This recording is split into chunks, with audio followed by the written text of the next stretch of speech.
This is episode 534 of the Rio Grande Foundation's Tipping Point, New Mexico. I'm Paul Gessing. And I'm Wally Drangmeister. I'm president of the Rio Grande Foundation, New Mexico's free market think tank. You can find out more about the foundation at riograndefoundation.org. I am not with you in person there, Wally, as astute observers, at least of the video stream of this show, will recognize. We are in a different location yet again. Yes, we have the Max Headroom cyber version, although we're both cyber from the perspective of the people who watch this online. So where are you, Paul? I am in Chicago, the Windy City.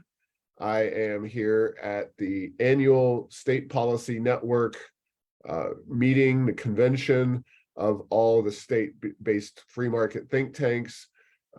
It's been actually 20 years of attending these things. I started when I was at the National Taxpayers Union way back in 2003.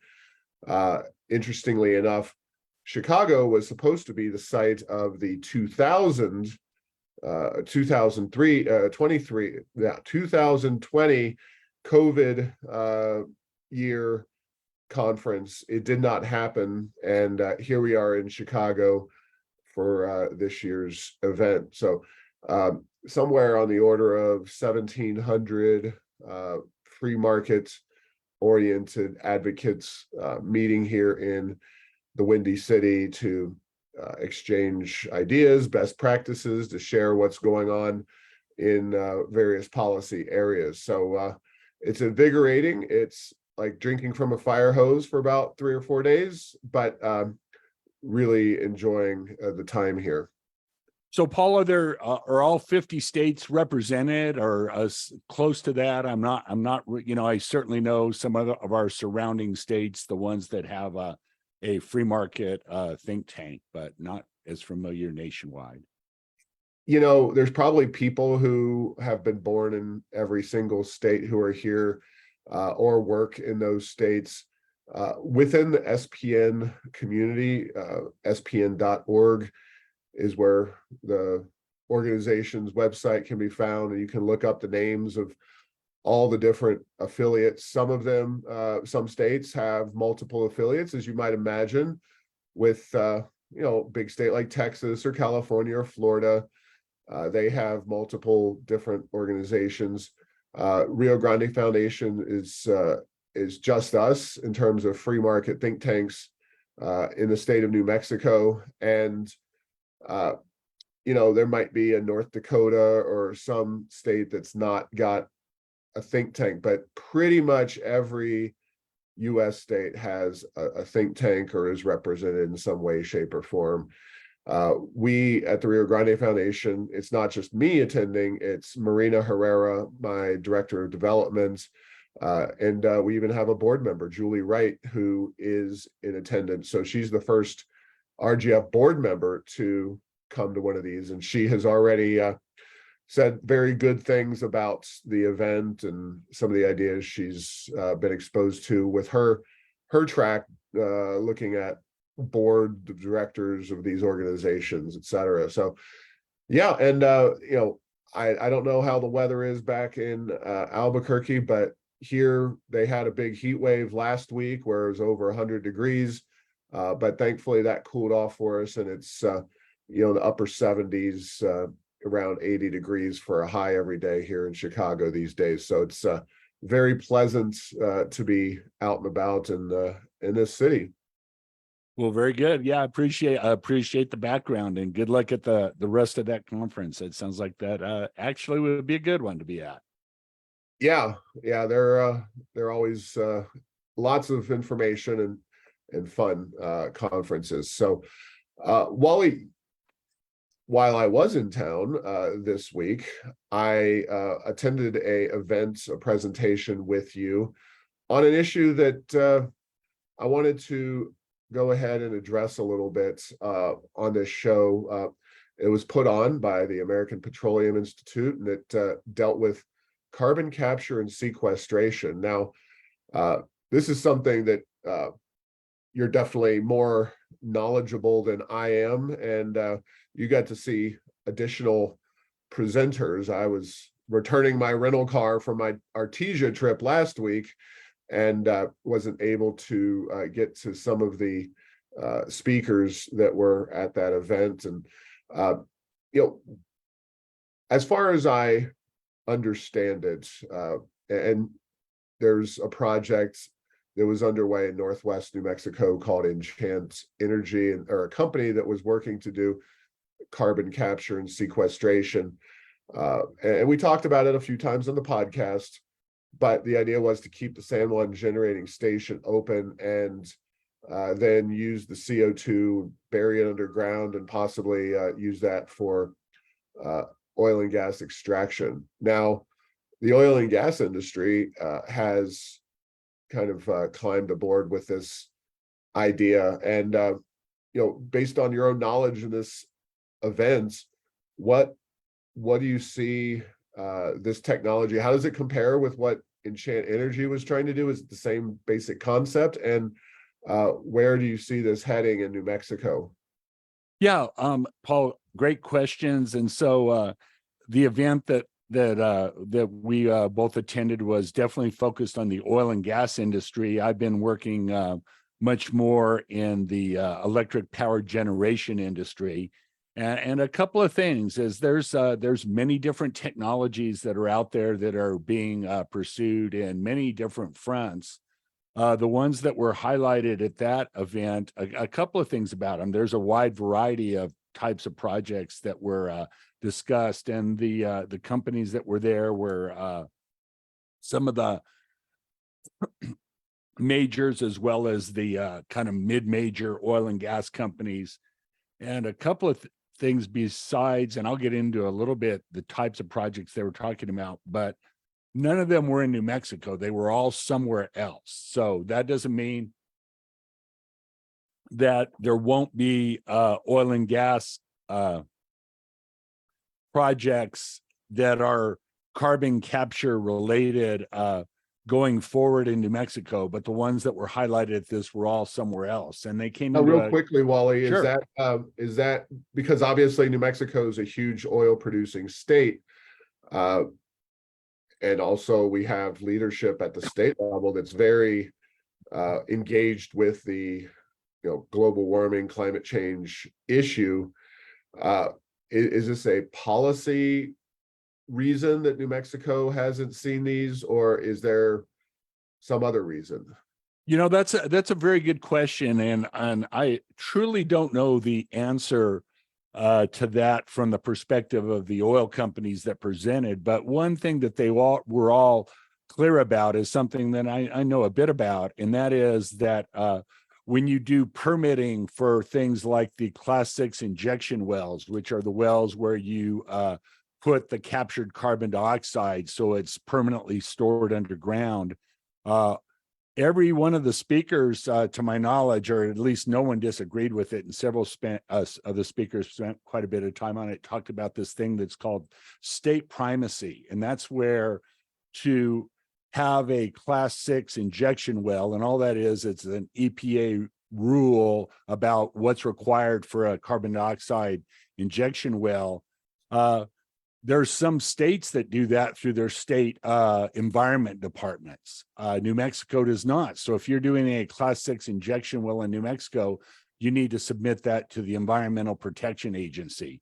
And the process to get primacy, nothing's quick when it comes to regulation with the EPA and many of these agencies, but it can take a couple of years to do that. And there have been some states, Wyoming, and I'm for sure has primacy, and there's a couple other states that have primacy. And so that was an issue that was raised. And so depending on the kind of project, that may have been something that played into whether the oil and gas companies were predisposed to do something in New Mexico, because maybe if a state has primacy, a little bit better feel for the timing and thinking it might happen a little bit quicker to get your permit done than if it were done through the EPA. And then there's different types of projects. One of the ones that was talked about from Occidental Petroleum, is they have a direct air capture project where you just capture carbon dioxide just out of the atmosphere. Now, if you're doing something like a power plant, whether it be coal or a gas fired, or if you're doing something related to the natural gas production, compression, sort of thing, where you would maybe capture carbon dioxide, it needs to be near where the oil and gas is by definition, but direct air capture can be anywhere.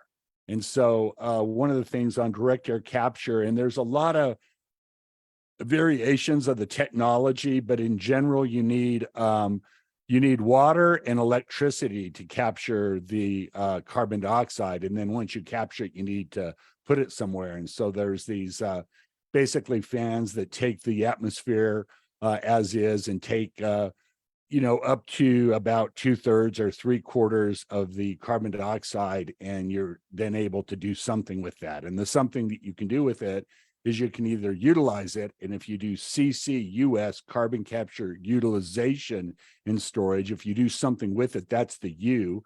And so some of the things you can do it is make products out of it. You can use it for enhanced oil recovery, or CCS is carbon capture and storage, or you just capture it and put it underground in storage. And that's where the Class 6 injection well comes into play.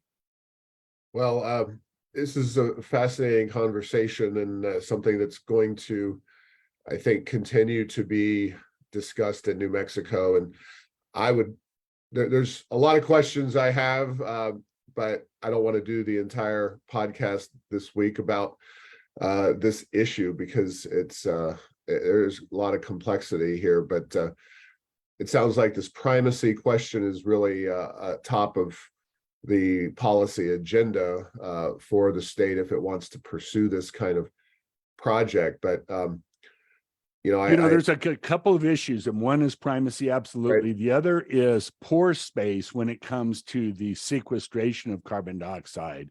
And some states are further along than New Mexico with regard to defining exactly how pore space works. And you might ask, what is pore space? Well, and who owns it is the question that's important from people doing these projects. And pore space are just the spaces in between rocks. If you're putting carbon dioxide underground, far underground, who owns and controls that, and what are the rules and regulations around that? So that's something else that wasn't necessarily mentioned at the meeting here in Albuquerque, but that's something that there have been concerns raised from time to time with regard to predictability about how pore spaces would be treated in New Mexico. Well, that's an issue I never thought about before, but who owns the space between the rocks deep underground? So and then just real quick is, so, it's a lot like when who owns the minerals. And if you own what's called fee simple estate, if you're a private landowner and you own that, it's not been subdivided into mineral rights or any other rights. If you own it all, so you own the surface, you own the subsurface, by definition, I've never seen anything that indicates you wouldn't own the pore space as well. But if you have what's called the split estate, where you can buy and sell property in mineral containing areas where you don't maintain either the oil and gas rights or the hard rock mining rights, or the question comes up, who owns the pore space in that circumstance? So. Well, it sounds like there's a requirement that the legislature engage in some of this, regulatory agencies at the state level. It sounds like the governor or her environmental department would be the ones to assert primacy. And so there's a lot of education is going to have to take place on this issue. And I'll just throw out that I know that one of the presenters said that this is a bipartisan issue, and it's certainly bipartisan with the more moderate Democrats. I don't think the environmental groups are too excited about this particular idea. And as a fiscal conservative, I want to make sure as well that this isn't a heavily subsidized boondoggle situation as well. So I think there's both possibilities on both sides for bipartisan support and bipartisan concerns from different angles, though. Well, yeah. And then, let me just say, one of the keys that is making this industry of capturing carbon go is something called the Internal Revenue Code Section 45Q tax credit, where you get money for capturing and then either utilizing or storing permanently underground carbon dioxide.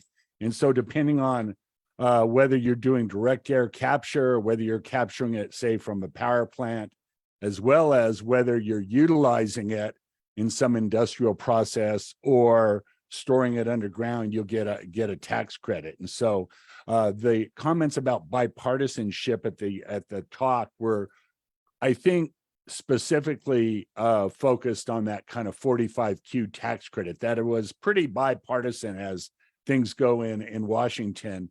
But your point is well taken. That doesn't mean that every environmental group nationally, much less in New Mexico, is on board any way, shape, or form with regard to thinking that carbon capture is a good thing. So, well, we'll see. We will be sure to follow this situation and this initiative and see where it goes. So, the next big thing, obviously, oil and gas, always a big issue for us on this show and in New Mexico. And as I predicted, and I'm not giving myself the Nostradamus award for this, but New Mexico's oil boom continues apace and shows no signs of slowing down, and that means a lot of money flowing into New Mexico's coffers, according to the Legislative Finance Committee's released information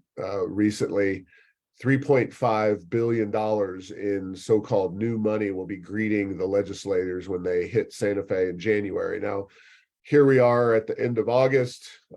Things could change, but as I have said ad infinitum, this is not a price-driven boom. This is a production-driven boom. So, prices could go up, they could go down, they could go up and down by unforeseen amounts. I think we've been really consistent by historical standards over the last year or so in terms of oil price being, between $65 and $85, which is pretty steady, but also relatively high level.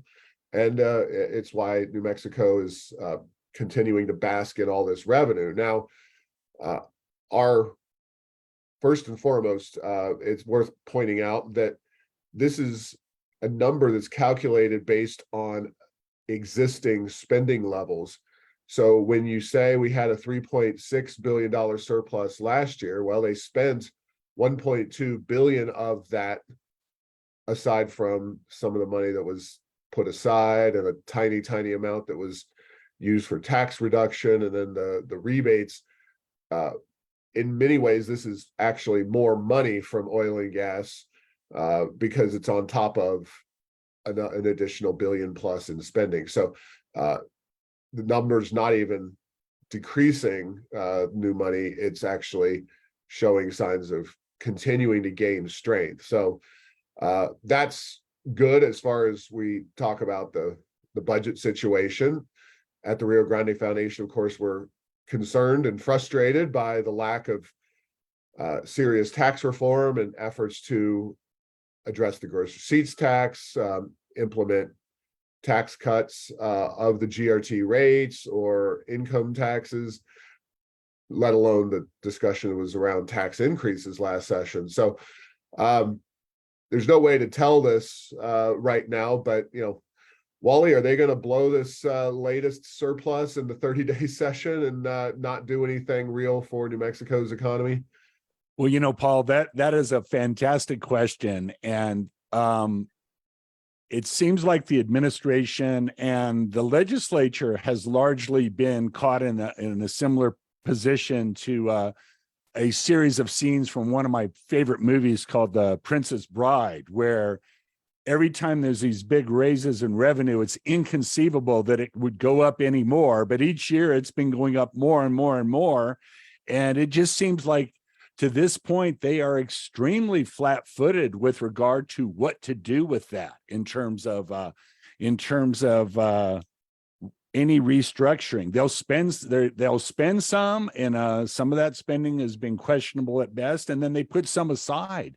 But things that could really do long-term benefit with regard to the state of New Mexico's economy, some tax restructuring along the lines that you talked, either reducing or eliminating state income tax, or absolutely reforming all of the pancaking or the layering of business services and the gross receipts tax.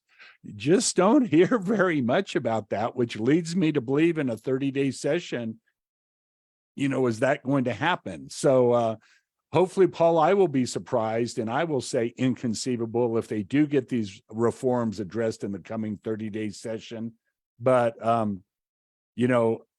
and again, there's other things you could do too. You could put in an Alaska-like rebate program above and beyond what we did this last time. There's lots of things that can be done, but I do think that from a policy point of view, they're not necessarily prepared to deal with this, and they just think that it's not going to keep happening. And at some time it will go down, but we've had a lot of growth in that oil and gas revenue to the state of New Mexico.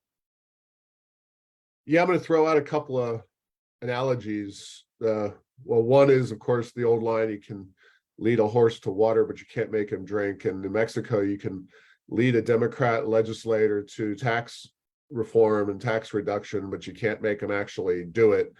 And the other is, this is a little bit like the Republicans and the pro-life community have been when it came to the Supreme Court overturning Roe versus Wade. They seemed like they were absolutely surprised by that Supreme Court decision and don't know how to react in a policy way that adheres to the broad outlines of what is within the Overton window. And here we are in New Mexico, where again we have more money than we know what to do with. I believe this is the third iteration of George Munoz, Senator Munoz's famous phrase, and they continue to not have a game plan for what they're going to do with these dollars. And you're running out of money that you can plow into education. Just they got the permanent funds, they got more spending in the last session.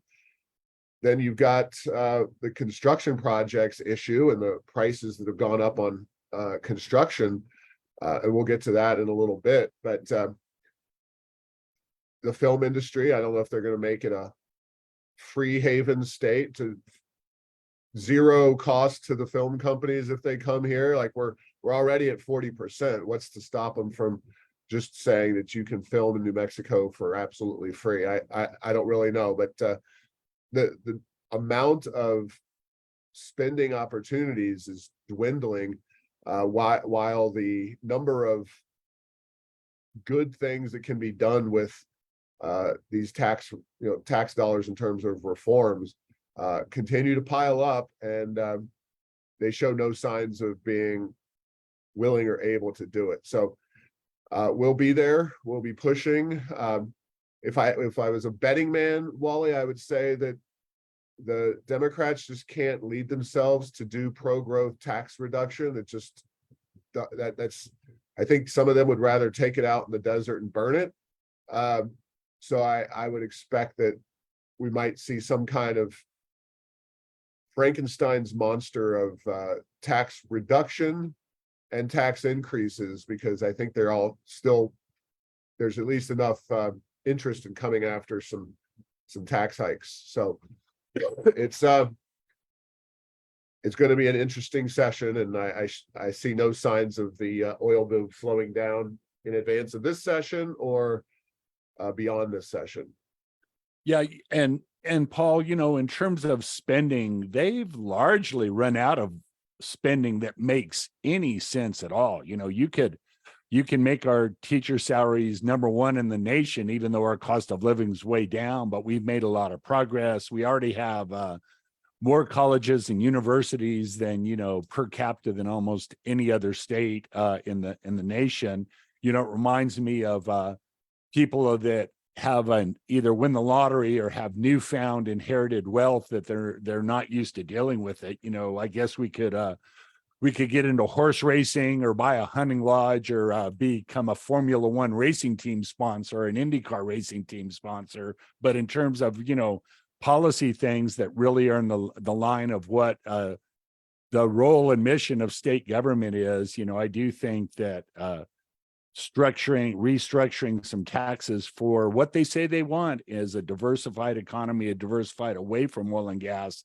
They now have that opportunity like they've never had in the past. And I'm with you. So I'm not holding my breath on this one, but I guess hope springs eternal for me at this point. Yeah. And we've been talking a little bit about what I'm coining MLG-nomics. It's not to be confused with Bidenomics. Bidenomics is, as I define it, the taking on of debt, rising inflation, and impoverishment of average citizens to support preferred industries and special interests, mostly in the so-called green movement. MLG-nomics is essentially the same thing, except for those dollars coming from the oil and gas industry. So the good news is we have those dollars. The bad news is that they are being taken and dumped into these either environmental projects or film industry subsidies. Again, she's gotten some of these recently, and the Inflation Reduction Act is further subsidizing some of these policies. So I don't know how much more she can do realistically with the oil and gas money to push on the green agenda, but we'll see. I'm sure she's going to have a lot of folks on her left flank, folks like Martin Heinrich, Senator Heinrich, trying to push for even more generous subsidies for electric vehicles, charging stations, solar panels, and the like. $600 million for the new solar manufacturing facility. That's what they're estimating in subsidies. So there will be a lot of those targeted subsidies, but quite frankly, education is the largest bucket where money can be dumped into, and you're just running out of options to even spend more money in education. So we shall see, Wally. It's always interesting. These times of great surpluses are just some of the best and worst for us. The best of times and the worst of times. Exactly. From the next no. Speaking of that, and I felt pretty we did an interview recently, and it'll air this week, with Carla Kugler of the Associated Builders and Contractors. And one of the things that we talked about during that conversation was the rise in construction prices and the amount of money that is being dumped into construction at all levels. And sure enough, the Legislative Finance Committee had a report on this, saying that there's been a dramatic increase to the point of doubling of construction costs, and that they're asking the legislature to put on hold money for construction that's not deemed critical or emergency. And those are actually good things. That there are a lot of ways to skin the proverbial cat of getting more money out of the capital outlay process, and not dumping money into speculative projects that require, say, $20 million, and you only have $1 million to stick in there. It's going to take forever to get that project fully funded. So use what you have already, and then prioritizing those emergency and critical infrastructure projects.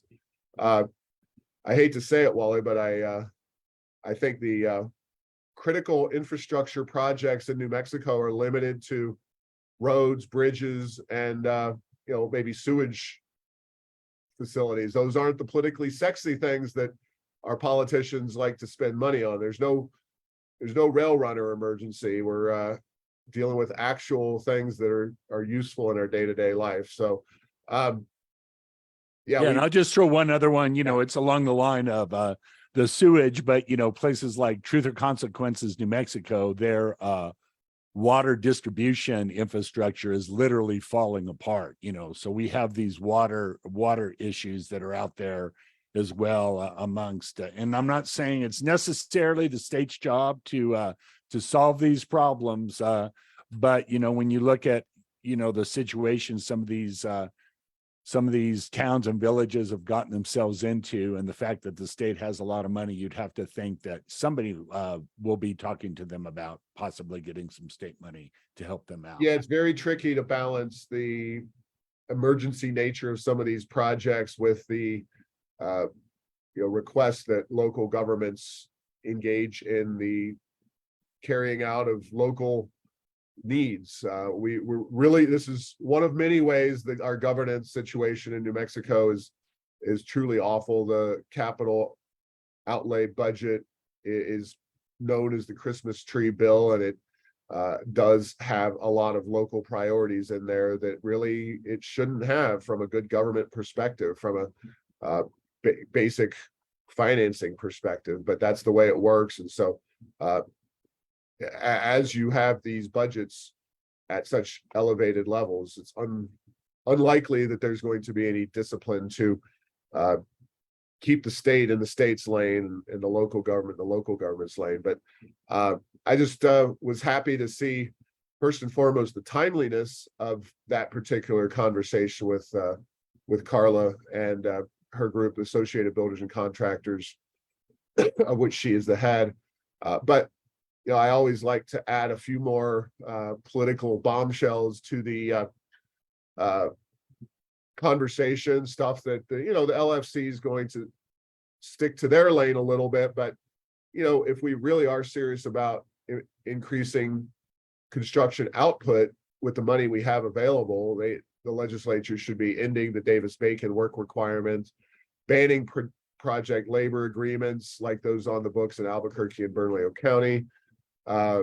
They should be focusing on using the construction industry to get people back into the workforce from the sidelines, because it's a great way to find more people. Construction is an industry that it doesn't require a 4-year degree in most cases. You can as long as you're physically healthy enough, if you are able to work, you can do a lot of different jobs in construction. So we definitely could use this opportunity to increase the number of people working in New Mexico.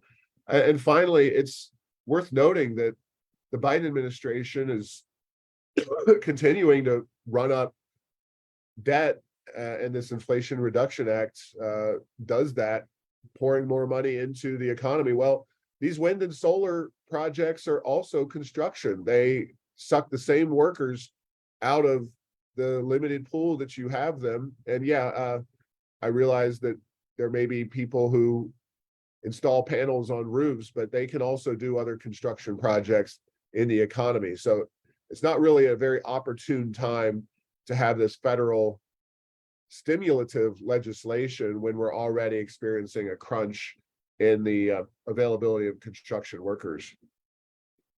Yeah, and then the just final point is a point I've made relatively frequently is to add insult to injury to the New Mexico capital allocation process.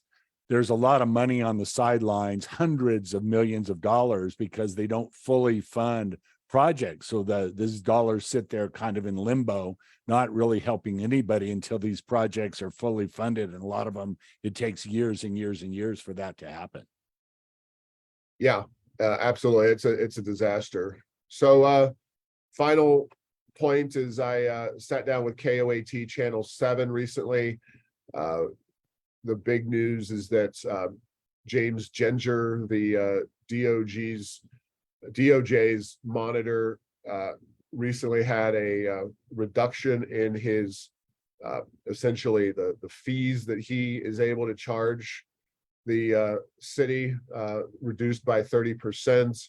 Now that APD has hit 90% compliance, over the years, Ginger has been paid over $11 million, according to KOAT Channel 7 news. So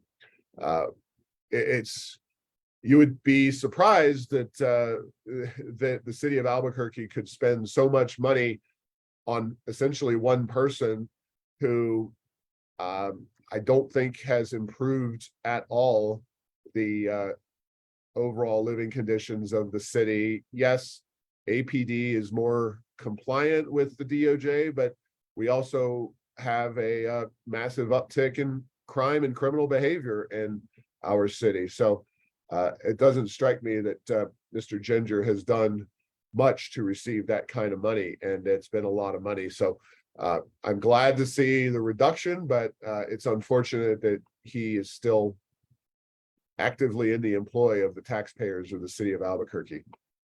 Yeah, but Paul, when he finally leaves, I don't think that we're going to get the Walter White statue of him downtown near Civic Plaza. I think that that will just be a bad memory that we will want to forget. No, I think the consensus from pretty much everybody across the board will be, don't let the door hit you on the way out. But that's the way, unfortunately, this DOJ situation is. They once they get in with the consent decree, they're very hard to get out. And when you're making the kind of money that Ginger's making, you may have an incentive to keep that pipeline flowing a little bit. I don't know, $11 million is beyond the scope of any realistic expectation I've ever had financially. Working at the Rio Grande Foundation, do just fine, but $11 million in a few short years, it's quite a payday. So nice work if you can get it, Paul. Yeah. All right. Well, next week we'll be back together in the 505, as they say, and I appreciate everybody sticking with me, and we'll see you next week. Thanks for listening to this week's episode. Find all episodes at tippingpointsnm.com or at the Rio Grande Foundation's YouTube channel. Subscribe to the show at Apple, Stitcher, or tell Google Home to play Tipping Point New Mexico. Thanks to Path 3 Marketing for producing this show.